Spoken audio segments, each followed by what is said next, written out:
Across Britain, thousands of historic buildings have been neglected. Their owners struggling to restore them because of planning restrictions, design problems or lack of money. Luckily, some romantics do take on the challenge of converting and restoring these forgotten gems. But it isn't for the faint-hearted. You've got to be slightly crazy. It's sat here and it's falling apart. We have to find a way of getting this done. Because if we don't, then we lose everything. They're often churches, mills and barns. But also factories, warehouses and industrial buildings that are often abandoned because they're so difficult for residential conversion. These buildings have as much rich history and tell as many fascinating stories about our past as any stately home or medieval castle. These are palaces of industry, and so it's such a privilege to live in one. As an architect, I relish the challenge that these unusual buildings give us when we're trying to create a place called home. This time, I'm meeting a couple who want to build a new life together by restoring a church they've bought for a bargain. We're working weekends, we're working long days. They hope this restoration will bring them closer together, but with difficult access and spiralling costs, will it ultimately tear them apart?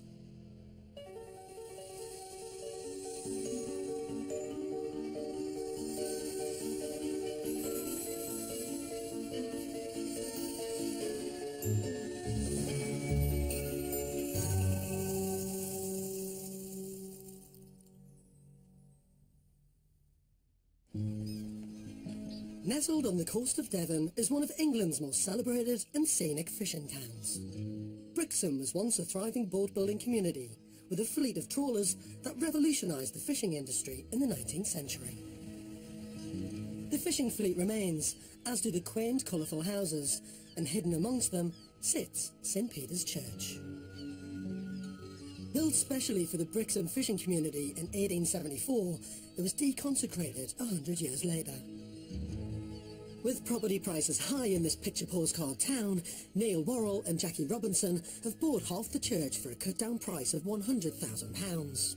They've gone 50-50 on the cost, and they plan to transform it into a holiday home. It's almost like the church is looking down at you and saying, oh yeah, you know, thanks for buying me. It's like a Cinderella property, really. We hope it'll be really beautiful. Yeah. Half the church has already been converted into flats, and it's a difficult building to access.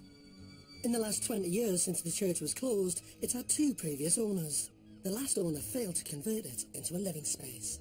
What we agreed was that Neil would be in charge of structural stuff, all the technical stuff, and I would do all the nice bits, really. Neil is an architect who trained at the Royal College of Art, and Jackie runs her own HR consultancy business. We've been together, 4 years, but we're both quite independent and lead quite independent lives. They currently live apart, Jackie in London and Neil in Hertfordshire. And having both been married before, they hope that by restoring the church, it will bring them closer together. It's a project of love between us, and we want to do it together and enjoy it. We bought it on Valentine's Day. We'd like to finish on Valentine's Day. Yeah, that's the idea. We'll have a party on Valentine's Day.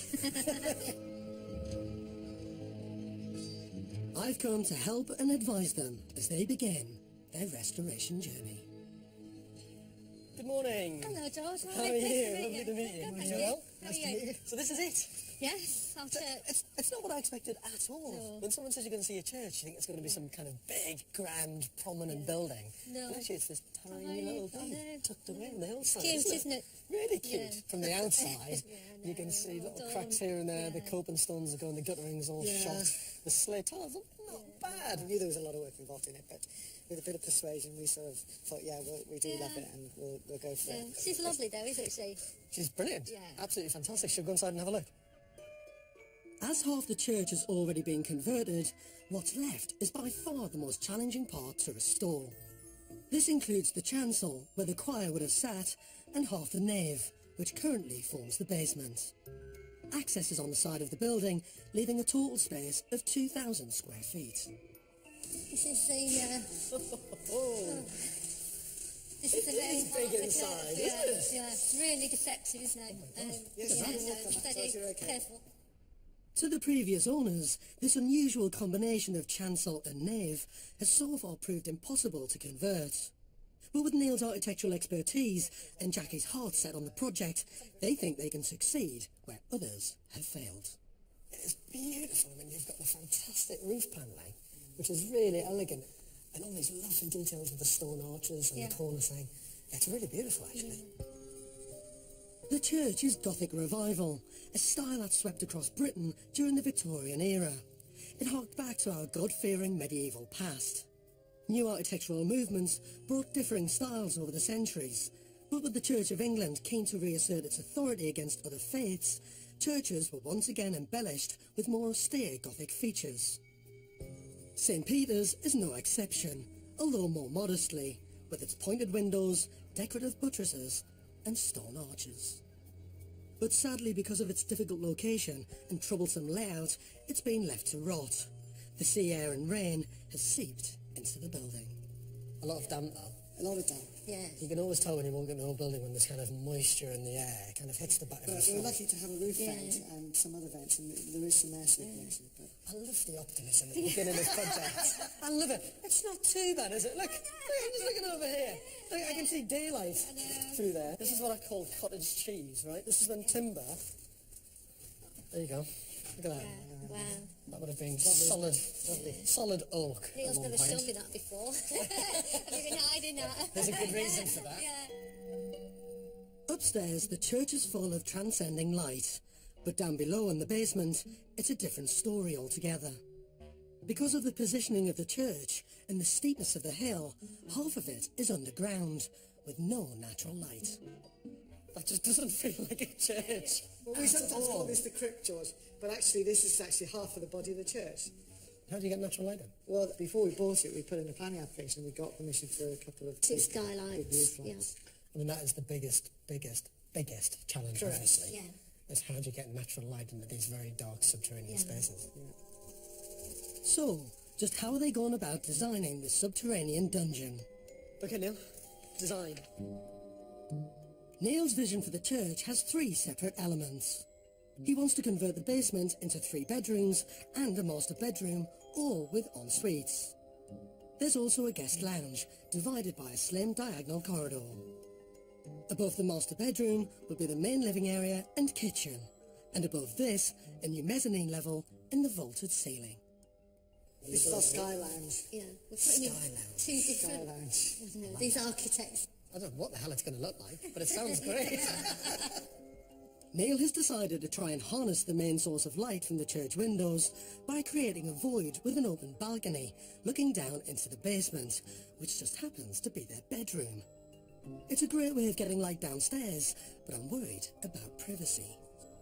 Basically, it's just one of those things that if, say you've got friends over for dinner, and one of you decides you're going to go to bed early while the other one's still gassing away, you're going to be lying in bed downstairs and you're going to hear absolutely everything. You're going to have no privacy whatsoever. So it all comes down to how you live.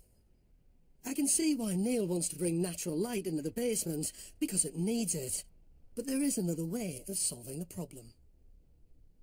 You can get around it. You can put a glass floor in. If you just want to get the light in, you can put a solid structural glass floor.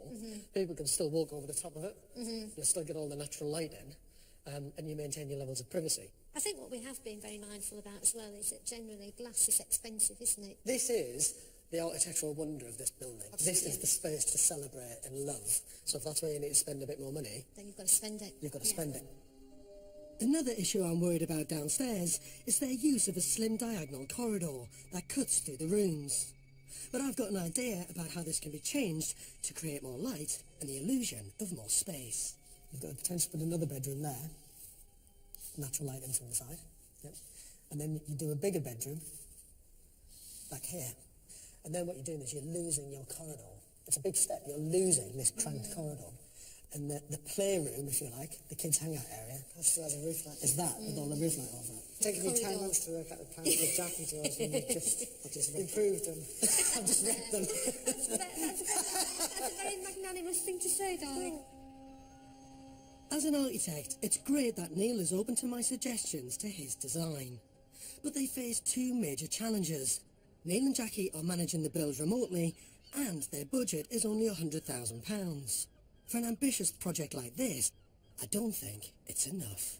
Your biggest problem is your budget. Yeah. How much do you think the budget should be then? Don't say. No, don't. No, and then I can have a don't completely say. sleepless night. No, don't say. Please don't say. I always said that everything costs £1,000, but there are 1,000 things. That would be £1 million, which you haven't got. It's my belief that you can build to reasonable budgets if you have control over it and if you don't go over the top and if you manage it properly. It's quite scary for me what he says about cost, you know, and I don't take that lightly, really. I have to say that Neil and Jackie are unbelievably brave for even thinking about taking on this project. They've got everything stacked against them. They've got neighbours above them, alongside them, neighbours all around them. Site access is unbelievably difficult. And the budget, I just don't know how they're going to do this for the money they've got. This is one of the most difficult restoration projects I've ever seen.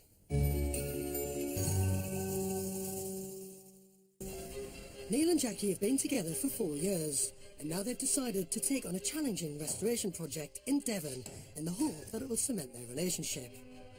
To be close to the build, they're having to rent accommodation for 12 months, already an added expense for Jackie's budget. Today, the building inspector is visiting site to sign off Neil's plans, which needs to happen before any major structural work can begin.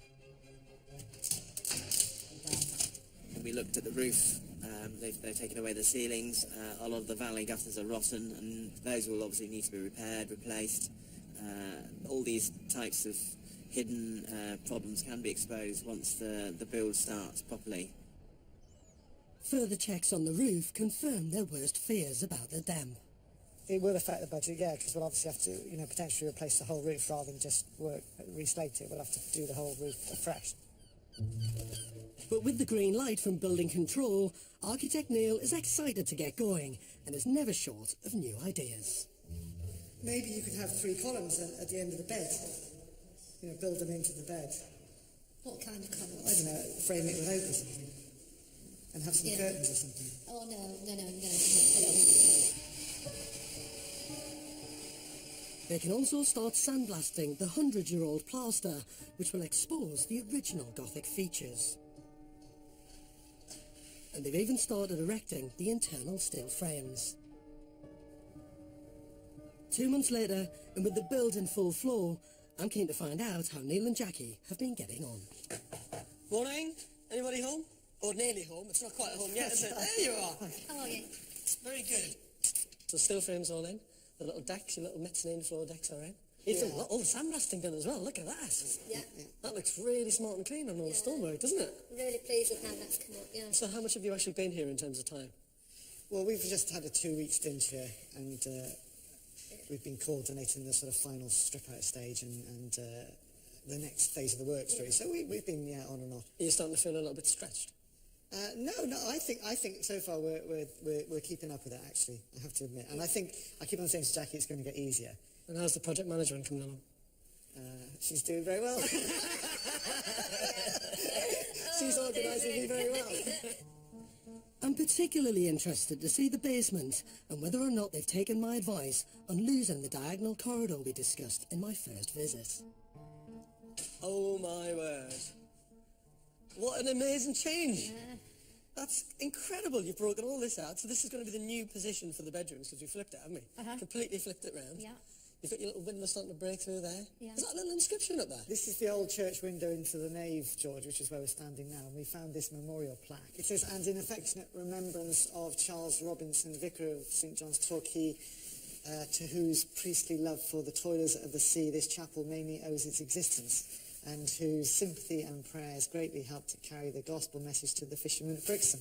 Because this building's been converted, one of the flats above, and all these windows have been kind of chopped in half and carved up, and everything's been covered over, you kind of forget that stuff's there. It's just a lovely thing about the fishermen as well. I mean, that's why this is here. Yeah.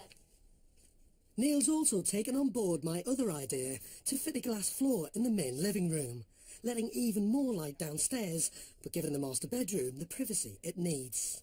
He'll need to order 4 giant panes of toughened glass, but not before we've worked out the design. Definitely frosted there. Definitely frosted on that triangle. Definitely clear in the middle. But a lighter grading of frosting. Be the icing on the cake. With light being such an important part of this project, Neil has also designed a large roof light that doubles up as a balcony. This is Neil's Sky Lounge idea, and I've been given the honour of making the first cut.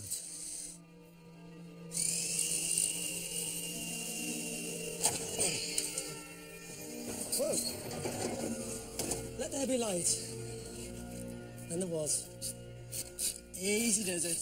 This is the first time since the church was built that anyone has stood this high in the building and looked out over the stunning Brixham Bay.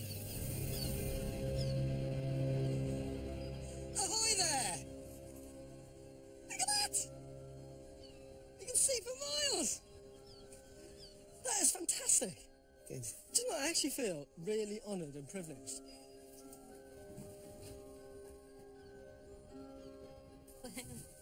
Brilliant. Hello, Christine. Tell you what, Neil and Jackie have made the most fantastic start. Such a brilliant amount of progress in just 8 weeks. But problems with the roof are causing them delays. They've got a massive amount of work still to do. It's a big hill to climb. In South Australia I was born. Heave away, South Australia, I take forward. Revealing the inscription in the church and seeing the harbour for the first time has got me thinking about the local community and why this church was built in the first place. So I've come down to the dockside to meet sailor and writer Tom Cunliffe, who knows all about life on the high seas, the church mission, and Brixham's celebrated fishermen. But before we set sail to find out more, we need to pay our dues for a safe journey. The fishermen themselves back in the day, they were extremely superstitious about some things, like small change, it's not going to do you any good. This is what they used to do. Toss it in the sea. This was a regular practice for the fishermen, who saw it as a good fortune tool to Neptune, god of the sea, for their safe passage. And before we cast off, I too have to pay my way. I've got some coins, even though I'm a tight Love it, man. God, there's some good stuff there, George. You can do it.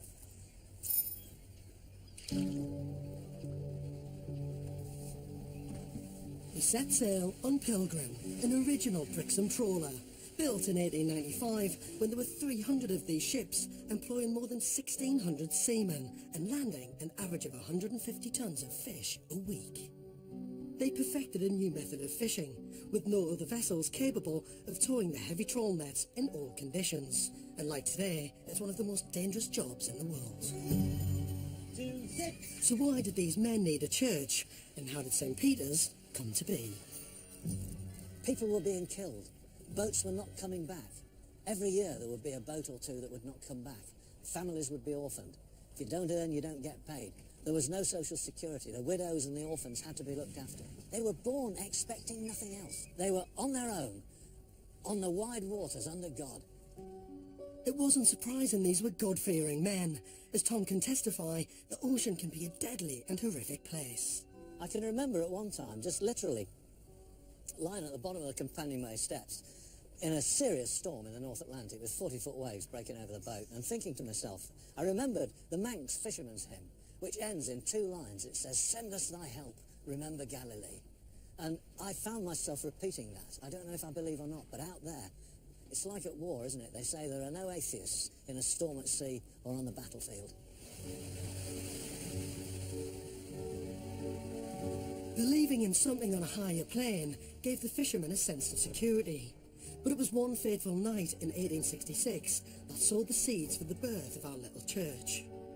A massive storm ripped through Brixham Harbour with gut-wrenching consequences.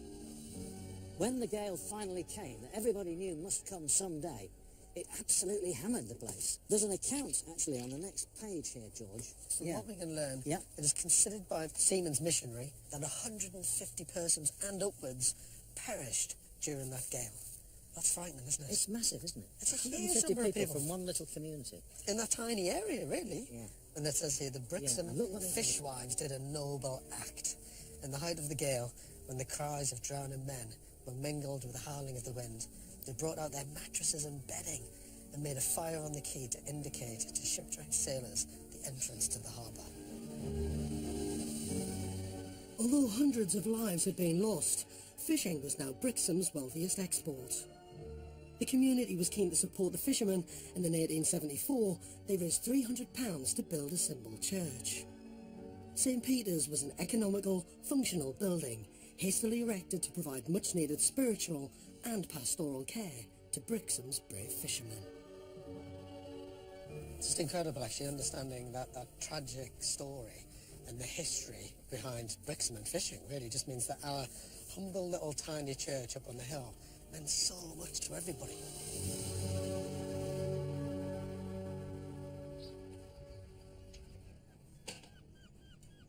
With the summer months over, it's a race against time to finish the roof. The bad news is, it's going to cost Neil and Jackie an extra £20,000, which means their budget is already running 20% over. And while the tight access is making it difficult to get building supplies in, it's proven even more arduous to get the waste out. Jackie's been banned from the local waste disposal because she's been taking builders' rubbish. With so much of the old roof to get rid of and no outside space, Jackie's helping her neighbours by supplying them with firewood. I'm just doing the daily wood run. It's nice to know that the wood's being put to good use. It's just a bit of a hike up the hill. It's really difficult because the road is so narrow. It's expensive to get rid of rubbish as well, so we're trying to reuse what we can.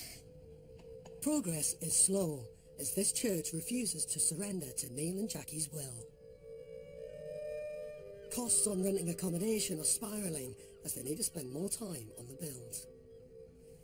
And as the autumn rains arrive, it's beginning to dawn on Jackie just how tough this restoration really is.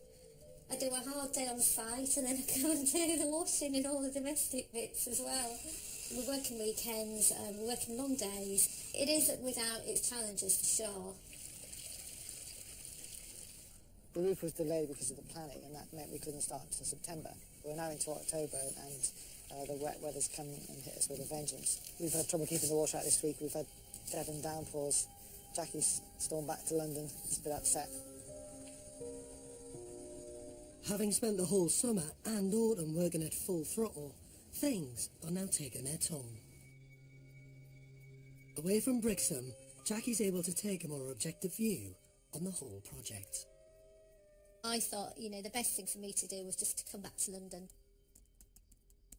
We're over budget. Neil might say that we're not, but we are over budget. We have actually spent quite a chunk of money on accommodation and travel. We never budgeted to do the church roof completely.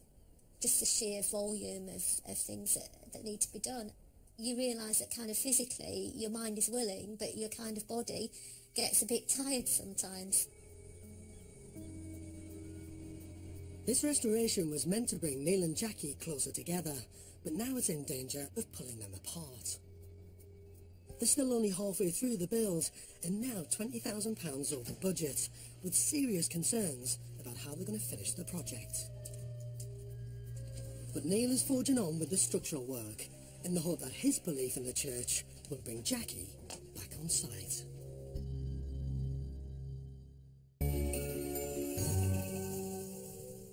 With Neil toughing it out at the church and Jackie spending less time on site, Neil's had to make some big decisions, and it's given them some time to reflect on their situation. I don't think you can make this amount of investment without going for it and living in it, and that's always been my goal, really. I think possibly slightly less Jackie's. I think it is true to say that it reflects our love for each other. Yeah. Are you both going to live here full time? Yeah. Does she know that? She's persuading herself. With Jackie, you can't push Jackie, you've got to lead her.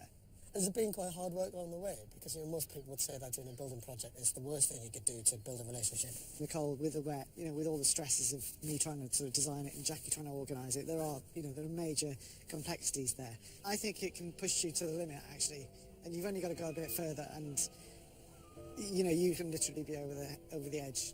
I'm shocked again by how deep you have to go and how expensive it is and how complicated it is and how dirty it is and how tough it is, really. I mean, it is all consuming, tough, hard.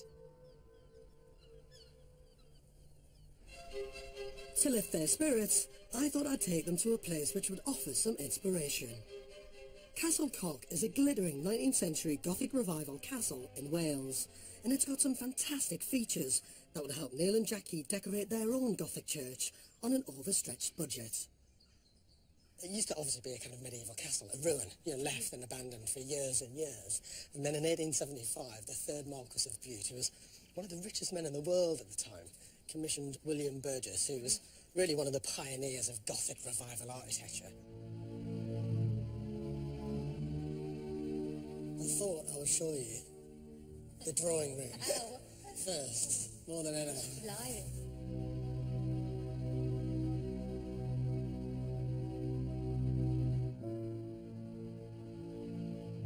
Do you like it? Yeah.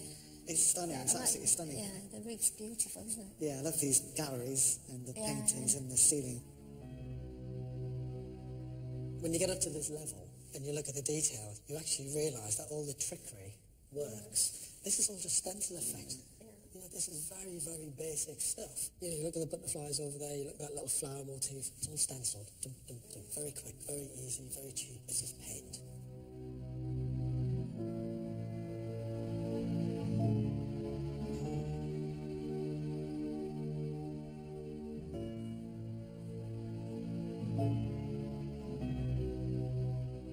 This is without a doubt one of the most ornate and decorative interiors imaginable, and it's been a real inspiration for Neil and Jackie. But if they're going to achieve the same effect, they've got to use the same Victorian trickery to get something so lavish on a very affordable budget, and that's a big challenge. With the Devon downpours now behind them and a new year dawning, they've had time to reflect on their situation. Having spent more time than they planned renting in Brixham, Neil's finally had a chance to talk to Jackie about living together permanently in the church. So things seem to have changed a little bit. Uh-huh. I hear. Yes, yeah. Do you want to we- fill me in? Yeah, well, we are going to move to Brixham when the building's finished. We've decided that we want to use that as the main base. So yeah, well, that's a big step actually. It's a huge step. Yeah. And how do you feel Neil about and I've that? never lived together. That's what I think it's massive. Did you take a bit of persuading? No. Neil tells me that I've got an alpha male's view on commitment. Oh, really? Oh, yeah. He's mad about you. He is. What has he been saying? He's a right sloppy bugger. Yeah, no, he is. He's lovely. He enriches my life, actually. That's brilliant. Yeah. Neil's battled through to get the roof finished, and now that the church is finally wind and watertight, they can start to think ahead to the detail, the colours and finishes. And Jackie's back playing her role in this all-consuming restoration. And we got... Oh my word. You've done the stars on the ceiling. Yeah. That's proper William Burgess stuff, that is. You have been absolutely directly inspired by all of his work, haven't you? Yeah, it's good. And, when you look at the picture from Castle and then you look at this, you can kind of see the similarities. I mean, it's our own version of it, obviously. But one of the things that you have to decide kind of is at what point you kind of do something like this. And actually, it's worked really well for it. It's been really motivating. Actually, it has, actually. Because, we've had all the mayhem, going on downstairs, and then you come in here and there's a guy up his ladder painting stars. You know what I mean? And everyone's going, oh, all right. It's quite surreal. Yeah. His name was Mark, and we renamed him Michelangelo.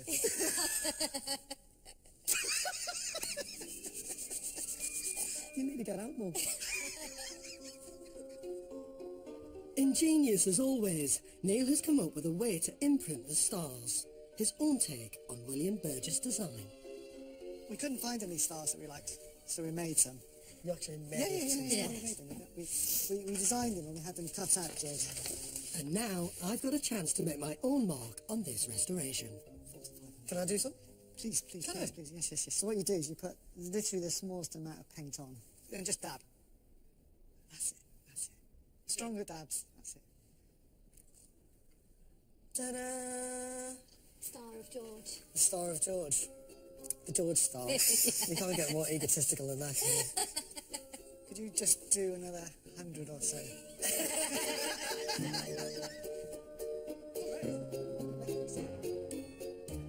So how's the bed But has it been in terms of the work and the hours and the commitment you've had to put into it? There's been a lot of work, particularly for Neil, because all routes really lead to Neil, because Neil's on site all day, and then, when we're finished, then it's like, looking at designs of things, sourcing 10 o'clock at night. things. What is this, Neil? What are we doing with it? Yeah. Leave me alone.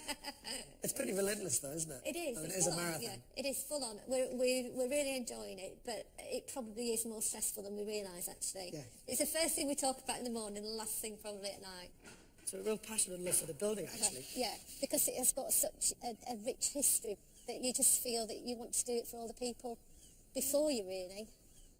You know what, Jackie? I quite like this. Inspired by Jackie's commitment to the church and its history, I'm keen to find its link to the Brixham community of today. When our Fisherman's Church was deconsecrated in 1977, its congregation moved here to All Saints Church. I've come to meet Gordon Partridge, whose ancestors were in the choir that sang in Neil and Jackie's new home. This is Harry, who was a great uncle to me. He was a chorister, he was a trawler skipper. He looks tough. Oh, yeah. It looks like a bit of a bruiser. Yeah, he was, yeah. He was a hard man, as they all were. Yeah. And yet very reverent hard men, which maybe seem like a contradiction in terms. No. Harry served his time as an apprentice fisherman. They did 7 years. Very, very hard life, getting very little money. He passed. He was one of the youngest to pass for his master's ticket. And at 24 was when he went through the church down to Central Africa. He went to Africa? To Africa. Why? To skipper a mission vessel, a steamer. It turns out that Gordon's great-uncle Harry travelled to Africa to teach the fishermen the revolutionary methods he'd so skillfully mastered as a young apprentice. Not only had the church supported him as a fisherman in Brixham, but had given him the opportunity to embark on an adventure that he could have only imagined in his wildest dreams. It just reminds me of that fantastic saying of, you can give a man a fish and you can feed him for a day, but if you teach him how to fish, you can feed him for a lifetime. That's exactly right. I just never thought that our humble little St. Peter's Church up there would have such a global reach. Now, all of my family, my own father, my grandfather, all of them, they're all represented in that church, their life. And I'd like to give this to you, George, to present to the new owners. Neil and Jackie are going to be absolutely thrilled with that. I can't tell you. Incredible.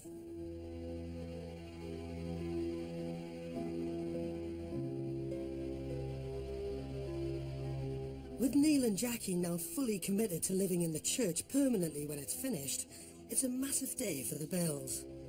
The glass floor separating the ground floor and the basement is about to be fitted.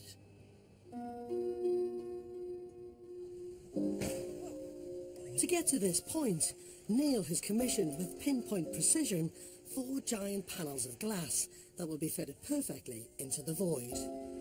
Each pane is triple glazed, heated and toughened so that it can withstand 2 tons of structural weight.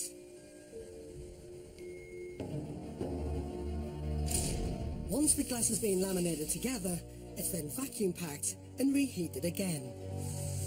It's finally ready to be placed in this 100-year-old church to give it a new spatial dimension inconceivable to its original architects.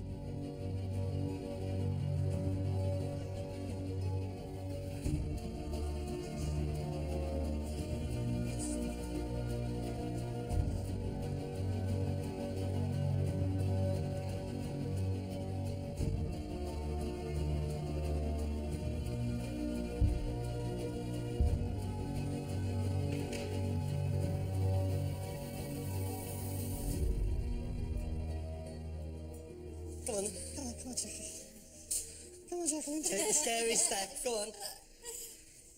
Come on, right over to where you were. It feels No. really odd. Now, if you dare do it, jump. No. Come on. Go on then. Go on. Ready? 1, 1, 2, 3. Go on, higher. Go on, more. Ready? You gotta keep jumping. Ready? Go on. Higher, Jacqueline. Come on, higher.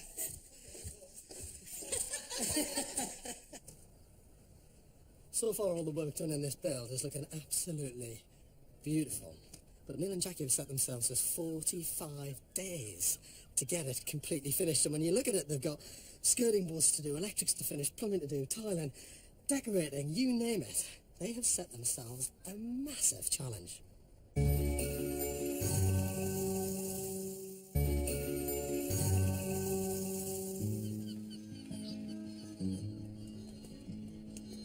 "14 months ago, this church in Brixham in Devon was derelict and unloved. Built in 1874 to give spiritual and pastoral care to the fishing community, it was deconsecrated 100 years later. When Jackie and Neil bought the church, it was dark, damp and forgotten, and previous attempts to restore it had failed. They had planned to complete the build within a year and on a budget of £100,000, but halfway through they were already £20,000 over.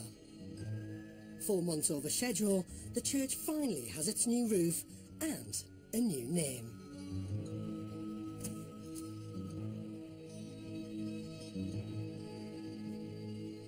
Oh my word. Unbelievable. What used to be an abandoned shell with water pouring through it is now a magical vaulted space which harks back to the Gothic Revival period when the church was first built. And the grading of the ceiling, you know, and those colours that you worked so hard for, didn't you? You really thought about getting that effect. Look at that! Look at that! The new glass between the ground floor and basement has the incredible effect of floating in the space and connects the two levels together. You've taken an old building and completely spun it and flipped it on its head. Somebody came in the other day and said, "Wow, this is mental." I mean, look at the light coming through there today. I mean, look at that. That is just magical, isn't it? I mean, it's stunningly beautiful. You've got your kind of cosy, snug over here. You've got your dining area. So, I mean, you're never going to move from that sofa. You're just going to sit there all the time looking at that. In fact, I'm going to do it. Bugger it.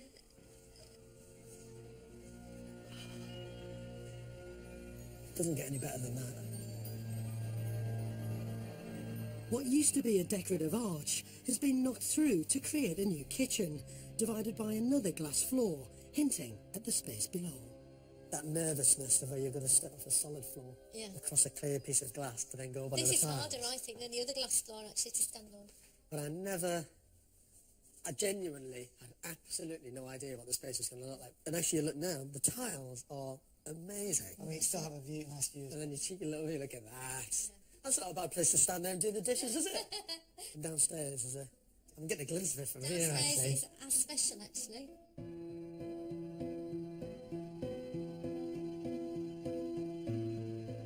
The stairs that led down to a dark, damp bunker now descend to a bright modern space. The bedrooms are light and airy, with space made for ensuite bathrooms. The new lounge is now bathed in natural light, and subtle touches serve as a gentle reminder of the important history of this church. What was the vicar's study and coal hole has been surprisingly transformed into Neil and Jackie's very own wet room. Look at the coal hole. Oh, my word. Oh, you've gone dark in here. That is mad, isn't it? It's quite ephemeral, actually, quite magical as a space. But it's their bedroom, where the altar used to be, that has the biggest transformation.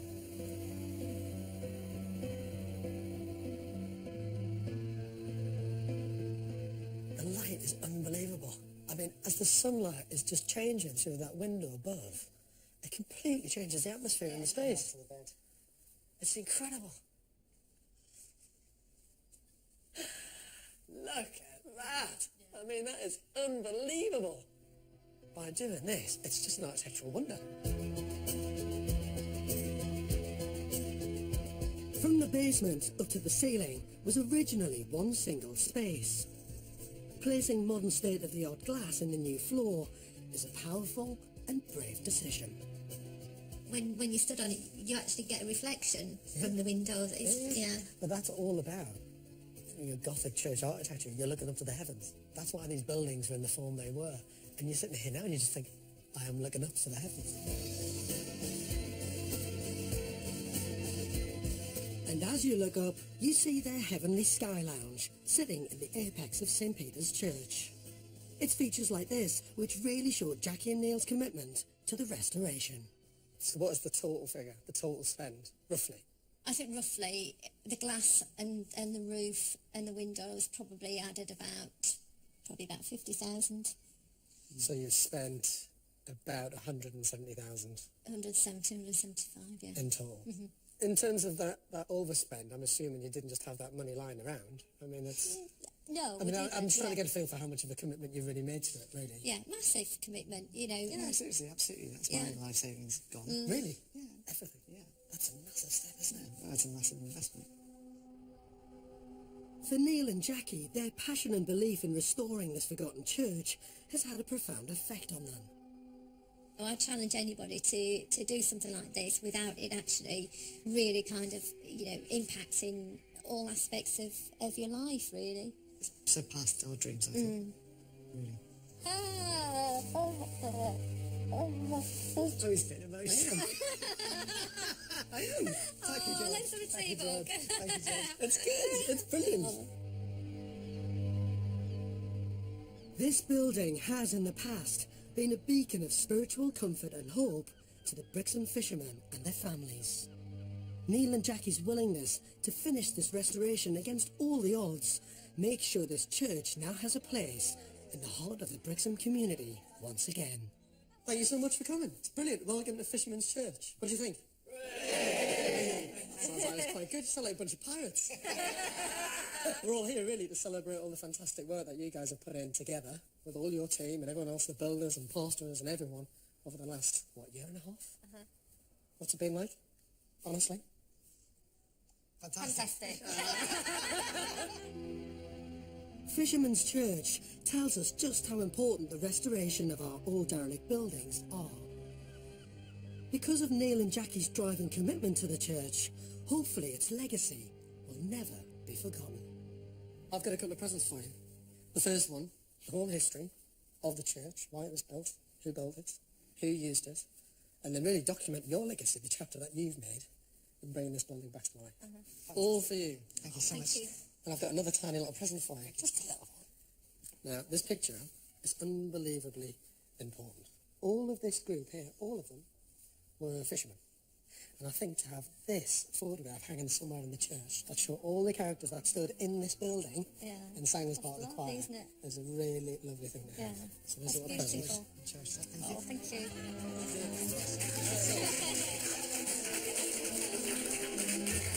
Two, three.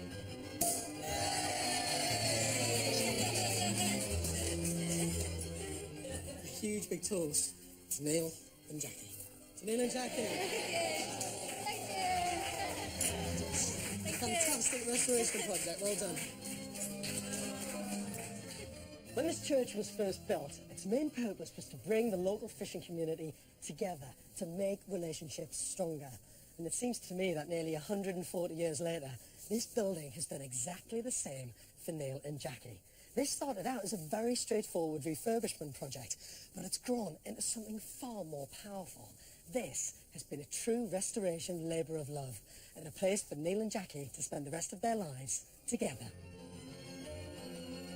To collect information and inspiration from the show in your own online scrapbook, or if you have a project you'd like to be featured in the next series, go to channel4.com/George. Next time, a couple of Welsh builders risk it all on a ruined Victorian school. Anybody with any sense wouldn't buy it. But will the gamble pay off? We have to find a way of going this done. Because if we don't, then we lose everything. Someone got the boot after last night's Prawny Challenge. If you missed it, catch up on the taste on 4OD.